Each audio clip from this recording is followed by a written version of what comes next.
ఏసే పరిష్కారము అనుదిన Bible study కార్యక్రమం ప్రేక్షకులందరికీ యేసుక్రీస్తు వారి మహిమగల నామమున వందనాలు. ప్రభువునందు ప్రియా దేవుని బిడ్డలారా, నేటి దినము దైవజనులు కారుపాటి శ్యాన్సాగర్ గారి ద్వారా ఇర్మియా గ్రంథమును ధ్యానం చేసుకుందాము. మీరందరూ బైబిల్తోనూ నోట్బుక్తోనూ సిద్ధపడి ఉంటే దైవజనులు కారుపాటి శ్యాన్సాగర్ గారు ప్రార్థన చేసి ఈ దినపు వాక్య పరిచర్య చేస్తారు. ప్రభువునందు ప్రియా దేవుని బిడ్డలారా, ఈ రాత్రికాలపు వాక్య ధ్యానం కొరకు ప్రార్థించుకుందాం. 25 దినాలలో 10 ఎపిసోడ్ సహకారులు మాత్రమే లభించారు. ఈ మాసం గడ్డు కాలం. కృపాకాలంలో గడ్డు కాలం ఉంటుందా? I believe God will provide. దేవుడు ఇస్తాడు. నిస్సందేహంగా ప్రార్థన చేద్దాం. ప్రభు సహాయాన్ని కోరదాం. నేటి వాక్య ధ్యానము మన దీవెన కొరకు వేడుకుందాం. మమ్మలను మిక్కిలిగా ప్రేమిస్తున్న మా ప్రియ తండ్రి, మీకు వందనాలు. మీరు నమ్మదగిన దేవుడు నాయన. మీకు అసాధ్యమైంది ఏది లేదు. మీ ప్రణాళిక గొప్పది. సమస్తం మేలు కొరకే సమకూర్చి జరిగించే దేవుడు. మీకు మా హృదయపూర్వక నిండు కృతజ్ఞతలు. యేసే పరిష్కారం కొనసాగింపు మీ చేతిలో ఉంది. మనుషులు దీనిని ఆపలేరు. నీ ఒక్కడవే సమర్థుడు. ఆపినా కొనసాగించిన ఆది అంతమైన నీవే. మీ సన్నిధిలో ప్రార్థిస్తున్నాం. వాక్యము ద్వారా మా ప్రేక్షకులను దర్శించండి. నజరేయుడు అయిన యేసు ప్రభువు ద్వారా ప్రార్థిస్తున్నాము తండ్రి, ఆమెన్.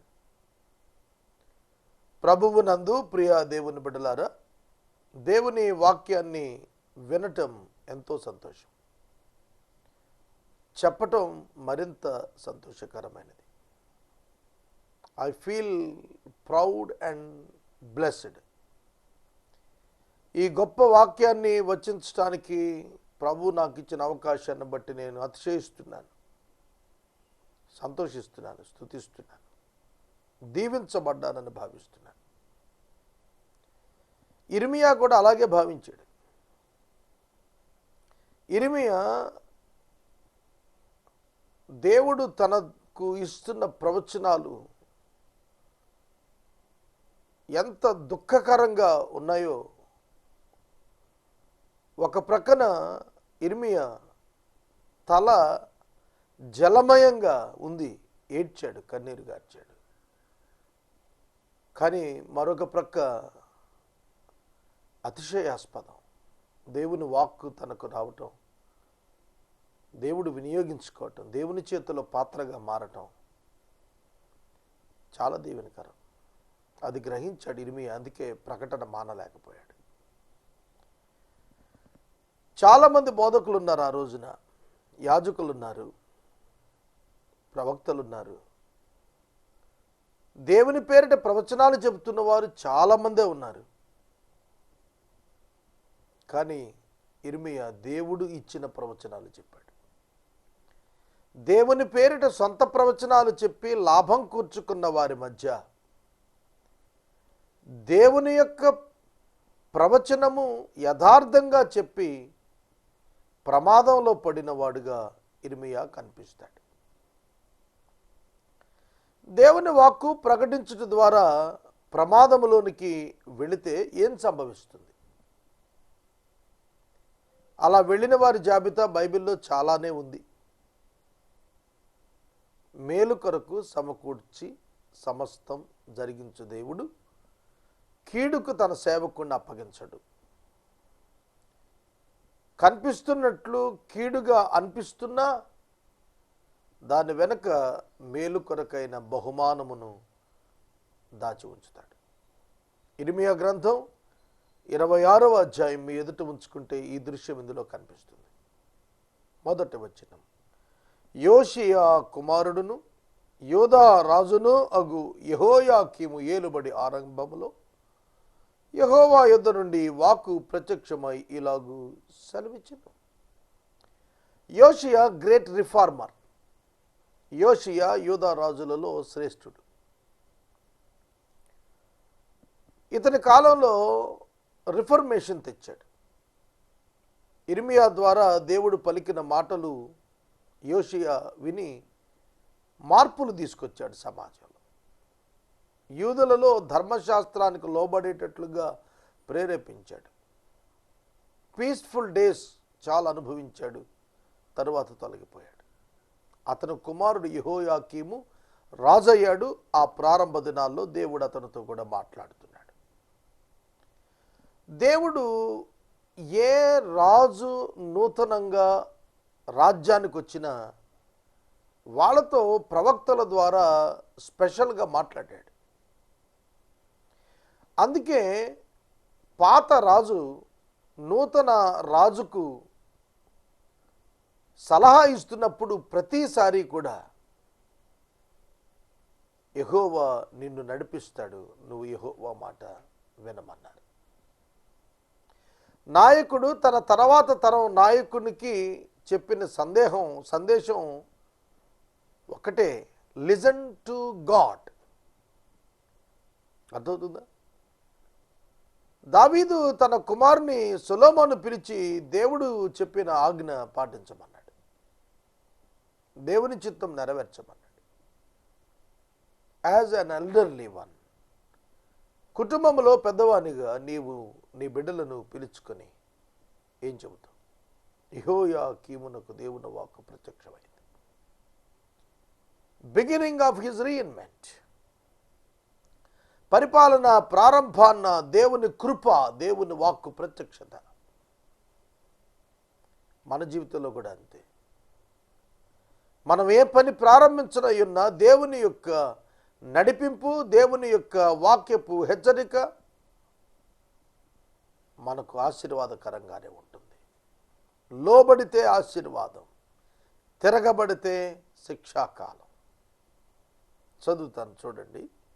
యెహోవా ఆజ్ఞ ఇస్తోంది ఇదే, ఏమనగా, నీవు యెహోవా మందిరం ఆవరణములో నిలిచి నేను నీకు ఆజ్ఞాపించు మాటలన్నింటినీ యెహోవా మందిరములో ఆరాధించుటకై వచ్చు యూదా పట్టణస్థులందరికీ ప్రకటింపుము. వాటిలో ఒక మాటనైనను చెప్పక విడవకూడదు. ప్రజలకు సందేశం ఇర్మియాకు దేవుడు ఇస్తూ మందిర ఆవరణములో నిలబడి ప్రకటించమన్నాడు. మందిర ఆవరణములలోనికి ప్రజలు వస్తున్నారు. What for? ఎందుకు? ఆరాధించుటకు వస్తున్నారు. జాగ్రత్తగా వినాలి వాక్యాన్ని. మందిర ఆవరణములో నిలిచి ప్రకటించు ఇర్మియా, మందిరములో నన్ను ఆరాధించుటకు వస్తున్న వారితో మాట్లాడు. What is the spiritual stage of the people who are coming for the worship? ఆరాధనకు వస్తున్న జనుల యొక్క ఆధ్యాత్మిక స్థితి ఎలా ఉంటుంది? వాళ్ళను సమాజం ఎలా అర్థం చేసుకుంటుంది? కొందరు చనిపోయినప్పుడు సాక్ష్యాలు చెబుతారు మెమోరియల్ మీటింగ్స్లో. నేను కొంతమంది విషయంలో విన్నాను. ఆరాధన ప్రారంభం కాక మునిపే, గుడిగంట మోగక మునిపే చక్కగా స్నానం చేసి, చక్కటి వస్త్రాలు ధరించి, మంచి బైబిల్ పట్టుకొని, హిమ్ బుక్ పాటల పుస్తకం తీసుకొని వచ్చి ఆరాధనలో మొట్టమొదటి లైన్లో కూర్చుంటాడండి. ప్రారంభం నుండి నేను ఈయన అలా చూస్తున్నానని సాక్ష్యాలు ఇచ్చిన వాళ్ళు ఉన్నారు. గ్యారంటీ పరలోకానికి వెళ్ళిపోయాడని చెప్తారు. చూడండి, ఆరాధనకు వస్తున్నాడంటే భక్తిపరుడు అనే భావన సమాజానికి అతని గురించి కలుగుతోంది. ప్రజలు అతనిని గురించి మంచి సాక్ష్యం ఇస్తారు. ఆరాధనకు వెళుతున్నాడు, ఆరాధనకు వెళుతున్నాడు, ఆరాధనకు వెళుతున్నాడు, మందిరానికి వెళుతున్నాడు. దేవుడు ఏం చెబుతున్నాడు? సమాజం ఏం చెబుతోంది? దేవుడు ఏం చెబుతున్నాడు? నీ గూర్చి మందిరానికి వెళుతున్నా ఓ సహోదరుడా, సహోదరి, ఇర్మియా మందిరావరణములో నిలిచి ప్రకటిస్తున్నాడు. ఒక్క మాట అయినా విడువక ప్రకటించు, ఒక్క మాట అయినా విడువక ప్రకటించు. యెహోవా మందిరములో ఆరాధించుటకై వచ్చే యోధా పట్టణస్థులందరికీ కూడా నువ్వు ప్రకటన చేయి, ఒక్క మాట కూడా విడవకూడదు. పొల్లైనా సున్నా అయినా తప్పిపోకుండా నీవు ప్రకటన చేయి, ఒక్క మాట విడవవద్దు. ఆరాధికులుగా వస్తున్న యోధా పట్టణస్థులకు నువ్వు తెలియచేయి. వారి దుర్మార్గమును బట్టి వారికి చేయదలచిన కీడును నేను చేయక సంతాపపడునట్లు వారు ఆలకించి తమ దుర్మార్గమును విడుచుదురేమో. ఏమిటండి మాట? వాట్ డిడ్ గాడ్ సే? ఏం చెబుతున్నాడు? దుర్మార్గములో ఉన్నారు, ఆరాధించటానికి వస్తున్నారు. మనుషులు ఏం చెబుతున్నారు? చాలా మంచివారు ఆరాధనకు వెళుతున్నారని. కానీ దేవుడు ఏం చెబుతున్నాడు? ఆరాధనకు వచ్చిన వారలారా, మీ హృదయములలో దుర్మార్గం ఉన్నది. మనుషులు చూడలేనిది దేవుడు చూడగలిగినది మానవ హృదయం. హృదయములో దుర్మార్గం, హృదయములో దుర్మార్గం, వెలుపట భక్తి వేషం. హృదయములో కుట్ర, వెలుపట నీతి పరిచారకుని వేషం. హృదయములో కులము, వెలుపట ప్రేమ ప్రదర్శన. హృదయములో అసూయ, ద్వేషం, కానీ వెలుపట దయాళుత్వం కనపరచటం. మోసపోతున్నారు ప్రజలు తమ హృదయాన్ని బట్టి. మోసపోకుడి, దేవుడు వెక్కిరించబడడు. దేవుడు వెక్కిరించబడడు. మానవుడు తన పాపమును బట్టి తానే మోసపోతున్నాడు. వారు దుర్మార్గమును విడిచి నేను పశ్చాత్తాపడేట్టు చేస్తారేమో. వారి దుర్మార్గానికి నేను ఇవ్వాలనుకున్న కీడు వారి మీదకు రాకుండా నేను ఆగేటట్టు వారు దుర్మార్గం మానుతారేమో. 3వ వచనం చివరిలో దుర్మార్గము విడుచుదురేమో. చూడండి,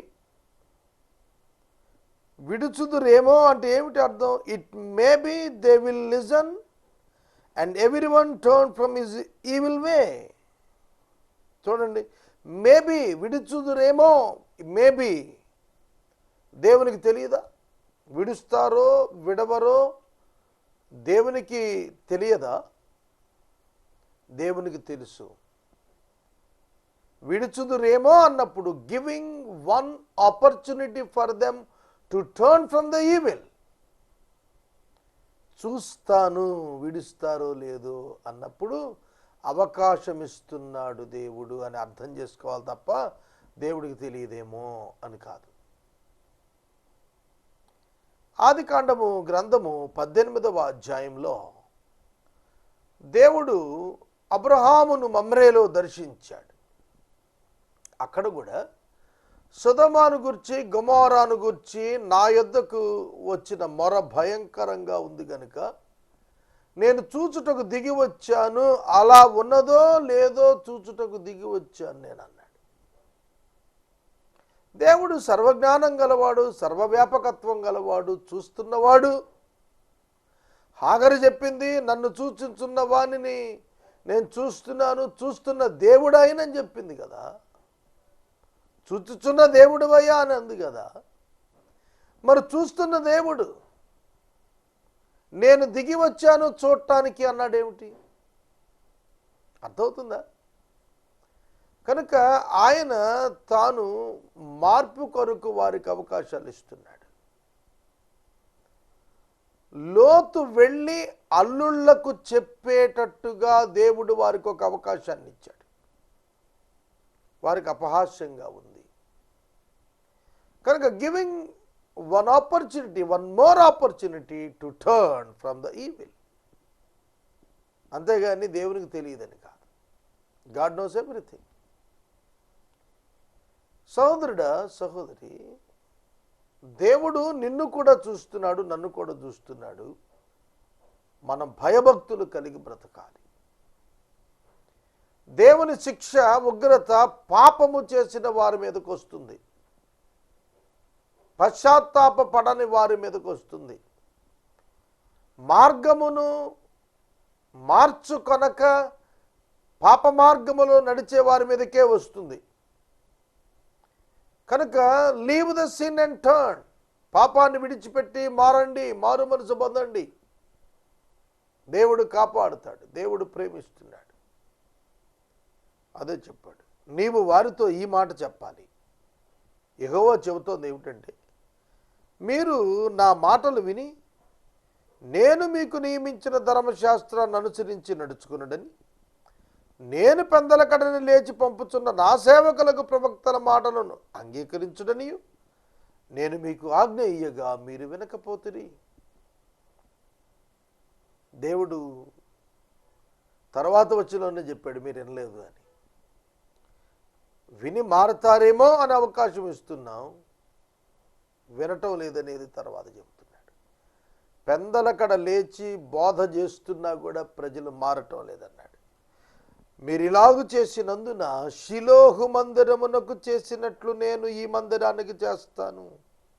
ఈ పట్టణమును భూమి మీద ఉన్న సమస్త జనులకు శాపాస్పదముగా చేస్తాను. ఎంత దారుణమైందండి ఇది. షిలోహు ఏమైపోయింది?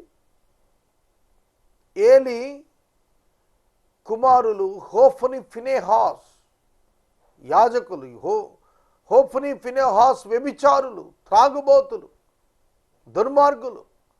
యాజకులే, సేవకులే, మందిరములో కార్యాలు చేస్తున్న వారే. కానీ హృదయములో శుద్ధి లేదు, జీవితములో పవిత్రత లేదు, పరిశుద్ధమైనటు హృదయమును కలిగి లేరు. ఏలీ ఖండించలేకపోయాడు. సమూయేలు మొదటి గ్రంథంలో ఈ మాటలు కనిపించాయి మనకు. దేవుడు షిలోహు దేవాలయములో ఏలీ ప్రధాన యాజకత్వ సమయములో సమూయేలును పిలుచుకున్నటువంటి కాలములో హోఫ్ని, ఫినెహాస్ అనే యాజకులు మందిరమునకు వచ్చిన స్త్రీలతో వ్యభిచరించారు. అందుకు షిలోహు దేవాలయమును దేవుడు విడిచాడు. మందసము ఫిలిస్తీయుల చేత పట్టబడి ఆ పట్టణం పాడైపోయినట్టుగా, శాపము వచ్చినట్టుగా చూస్తున్నాం. శాపాస్పదముగా మారిపోయింది పరిస్థితి. దేవుని పిల్లలు జాగ్రత్తగా ఉండాలి. దేవుని సేవకులు జాగ్రత్తగా ఉండాలి. మందిరమునకు వచ్చు వారితో సత్సంబంధాలు పరిశుద్ధంగా కలిగి ఉండాలి. మందిరమునకు వచ్చు విశ్వాసులు చాలా జాగ్రత్తగా ఉండాలి. షిలోహునకు జరిగే పరాభవమే మన జీవితాల్లో కూడా జరుగుతుంది. ఇది మరువకూడదు. ఎప్పుడైతే దేవుడు ఈ మాటలు ప్రకటించమని ఇర్మియాను ఆదేశించాడో, ఇర్మియా ఉన్నది ఉన్నట్టుగా మందిర ఆవరణములో ప్రకటించటం ప్రారంభించాడు. మందిర ఆవరణములో సేవకులందరూ ఆ మాటలు వింటున్నారు. జాగ్రత్తగా గమనించండి. To whom this warning has been sent, ఎవరి కొరకు ఈ యొక్క హెచ్చరిక జారీ చేయబడుతోందో వారు వింటున్నారు. we should be more careful, we are more accountable. దేవుని పిల్లలముగా, సేవకులముగా మరి ఎక్కువ లెక్క చెప్పవలసిన వారము. ఇర్మియా ఈ మాటలను దేవుని మందిరములో పలుకుచుండగా యాజకులను, ప్రవక్తలను, జనులందరూ వినిరి.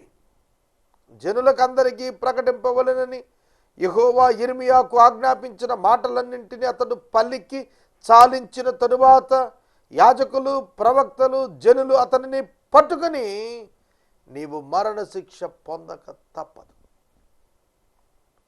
ఏమిటిది? నీవు మరణ శిక్ష పొందక తప్పదు.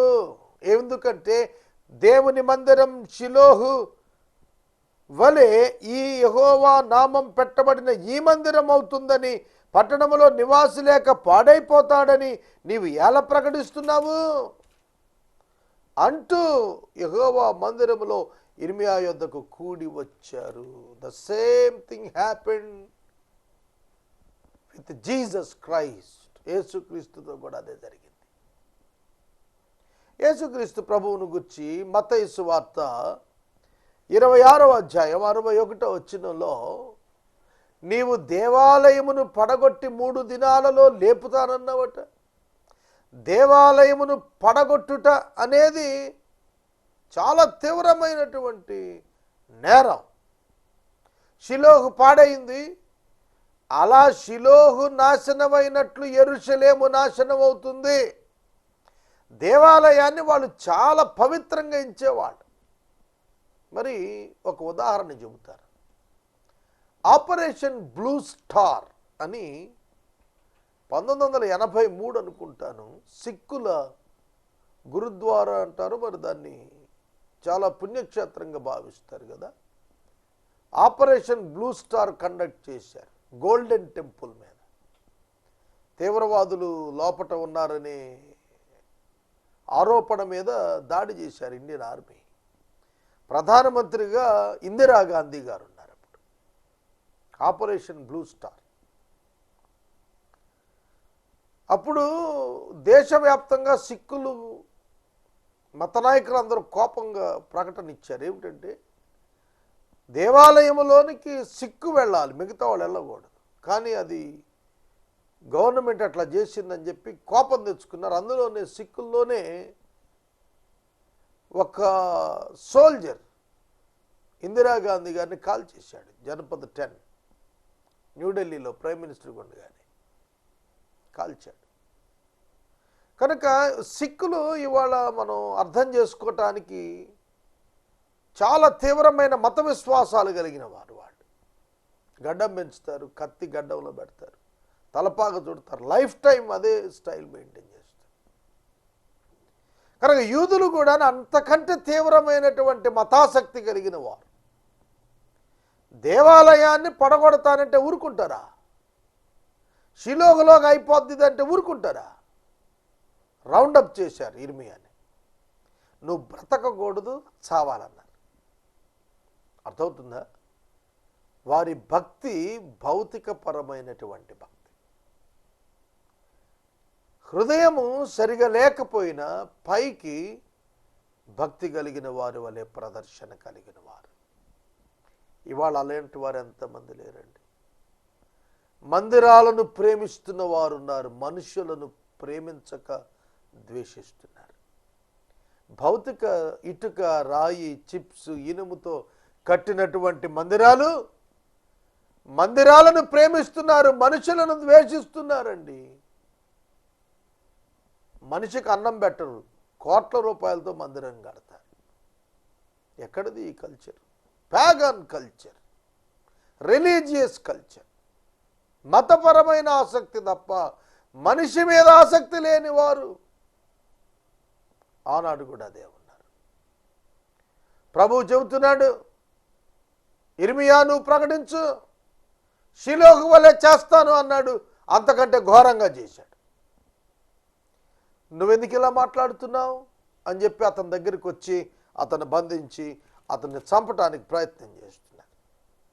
యోధాధిపతులు ఆ సంగతి విని రాజనగరులో నుండి యెహోవా మందిరమునకు వచ్చి యెహోవా మందిరపు క్రొత్త గవిని ద్వారమున కూర్చుండగా యాజకులు, ప్రవక్తలు, అధిపతులు సమస్త ప్రజలతో ఇలాగనివి, మీరు చెవిలారా విని ఉన్న ప్రకారం ఈ మనుషుడు మన పట్టణమునకు విరోధముగా ప్రవచిస్తున్నాడు కనుక ఇతడు మరణానికి పాత్రుడు. ఇమ్మీడియట్గా లీడర్స్ అందరు గ్యాదర్ అయిపోయారు.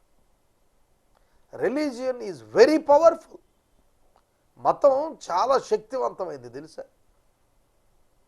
మతం చాలా శక్తివంతమైందని మనం కూడా చూస్తున్నాం. ఇవాళ మనకు కళ్ళ ముందు కనిపిస్తోంది మతం యొక్క శక్తి ఏంటనేది. మత నాయకులు గ్యాదర్ అయిపోయారు, యోధా నాయకులు గ్యాదర్ అయ్యారు. ఏమిటి ఇతను ప్రకటిస్తోంది? మందిరానికి, పట్టణానికి వ్యతిరేకంగా ప్రకటిస్తున్నాడు. వాస్తవంగా అనుకూలంగా ప్రకటిస్తున్నాడు ఇర్మియా.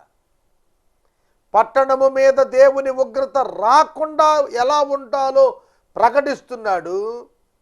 కానీ ఆ మత నాయకులు దేవుని ఉగ్రత ఎలా రప్పించబడాలో అలా ప్రకటిస్తున్నారు. అలా ఉండటానికి ప్రజలను ప్రేరేపించేట్టుగా ప్రకటిస్తున్నారు. ఎవరి వల్ల నష్టం? అట్టి బోధకుల వల్ల నష్టం తప్ప ఇర్మియా వల్ల నష్టం లేదు. కానీ ఇర్మియా మాటలను వారు వక్రీకరిస్తున్నారు.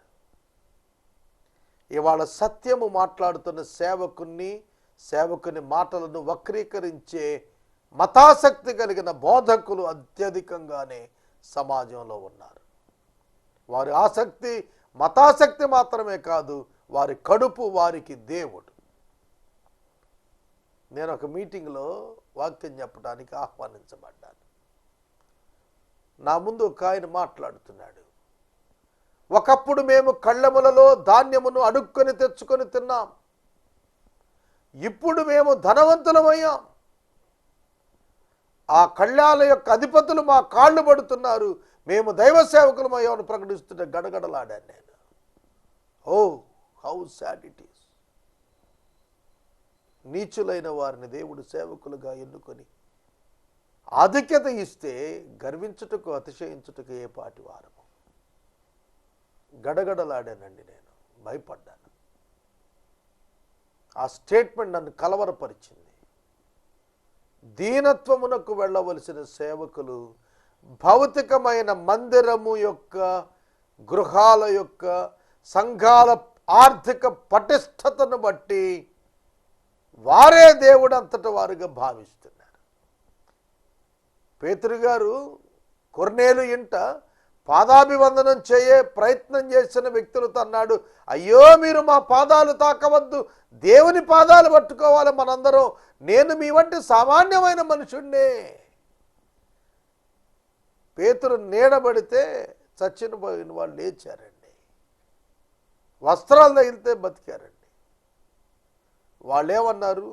మేము యోగ్యులం కాదన్నారు. ఇవాళ అయోగ్యులు లేచి మేము యోగ్యులం అంటున్నారు. Most corrupt people. Religious activity nothing but building the monasteries and churches. ఎవరు చెప్పారు? న్యూ టెస్టిమెంట్లో మందిరాలు ఆవిష్కరణ ఎవరు చెప్పారు? హృదయాలు క్రీస్తు కొరకు ఆవిష్కరించబడటానికి సువార్త ప్రకటించుటకు దేవుడు అపోస్తలును పిలిచాడు తప్ప not to construct big and biggest churches. They are religious interested people. సహోదరుడా, సహోదరి, మతాసక్తి విడవండి, ప్రేమను ధరించండి అనేది క్రొత్త నిబంధన యొక్క సారాంశం. దానిని మనం మర్చిపోతున్నాం. అందుకనే అన్నాడు, ఇతడు మరణానికి పాత్రుడు అన్నాడు. ఎక్కడైనా గుడి పగలగొట్టారనుకోండి, పెద్ద ప్రొసెషన్స్ వచ్చేస్తాయి. క్రైస్తవుని చంపేస్తే ఎవడు మాట్లాడాల, అర్థమవుతుంది. కనుక సోదరుడా, సోదరి, ఇవాళ ఈ తరానికి ఆ తరానికి ఏ వ్యత్యాసం నాకు కనపడలేదు. మారు మనసు పొందుదాం. Let's turn our hearts from evil to God. పాపము నుండి, చెడు నుండి దేవుని వైపు మన హృదయాలను మరల్చుకుందాం. అట్టి కృప కొరకు ప్రార్థించుకుందాం. మనము ఇంతవరకు దైవ సేవకులు కారుపాటి శ్యామ్ సాగర్ గారి ద్వారా ఇర్మియా గ్రంథమును ధ్యానం చేసుకున్నాం. ఈ కార్యక్రమం ద్వారా మీరు పొందుకొనుచున్న ఆత్మీయ మేలులు ఒక ఉత్తరం ద్వారా మాకు తెలియచేయండి.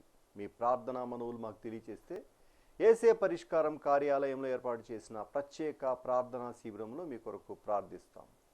మీ కుటుంబ పక్షముగా ఒక ఎపిసోడ్ ప్రసారం చేయాలనుకునేవారు మాకు తెలియచేస్తే మా సిబ్బంది మీ గృహాలను దర్శిస్తారు. ముగింపు ప్రార్థన ఆశీర్వాదాలతో ఈ కార్యక్రమాన్ని ముగించుకుందాం. ప్రార్థించుకుందాం. మమ్మల్ని మిక్కిలిగా ప్రేమిస్తున్న మా తండ్రి వందనాలు. వాక్యము వినిన బిడ్డలను ఆధ్యాత్మికంగా మార్చండి. శారీరక సంబంధమైన క్రైస్తవ బంధకాల నుండి విడిపించండి. యేసు నామమును అడుగుచున్నాము తండ్రి, ఆమేన్. తండ్రి అయిన దేవుని ప్రేమ, కుమారుడిని యేసయ్య కృప, పరిశుద్ధాత్మని యొక్క అన్యోన్య సహవాసం సదా మనకు తోడైయుండును గాక. ఆమేన్.